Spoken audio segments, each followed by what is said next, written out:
زما ورونو د جهنم په باره کې رسول الله صلی الله علیه وسلم د جهنم عظمت لویوالی او هیبت د جهنم د الله رسول صلی الله علیه وسلم ورته ښووي. رسول الله صلی الله علیه وسلم دا رقم توري ورته ویلي دي یؤطى بجهنم یومئذ لها 70,000 زمام.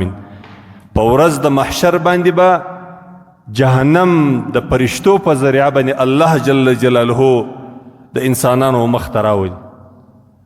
70,000 زمام د جهنم به 80,000 ملونه یې د نیولو ده. 80,000 ملونه به یې د جهنم د نیولو ده.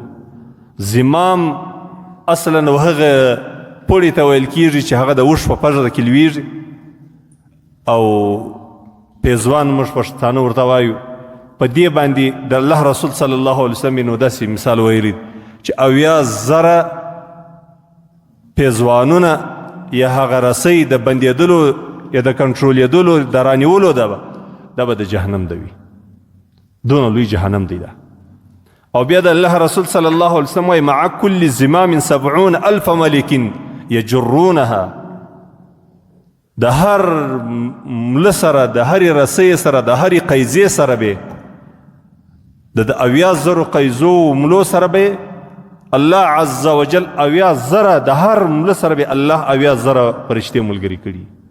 د عظمت او لوی شان دا د لوی جسامت دا د لویوالي او د هیبت الله جل جلاله رسول الله صلی الله علیه وسلم ته ښوولی. او رسول الله صلی الله علیه وسلم موږ ته دا ځای ښیي چې تاسې په هر نقطه کې په هر ځای کې په هر قدم کې له دغه عظیم عذاب څخه ځان وساتئ. او انسان سره دوه شیان ملګري دي، یو د انسان نفس دی او بل د انسان سره شیطان ملګری دی. د دواړو دا کوشش وي چې یو انسان په یو رقم نه په یو رقم باندې دی داسې د الله جل جلاله په نافرماني کې واچي چې دغه نافرماني د الله جل جلاله سبب د دغه جهنم د دخول شي.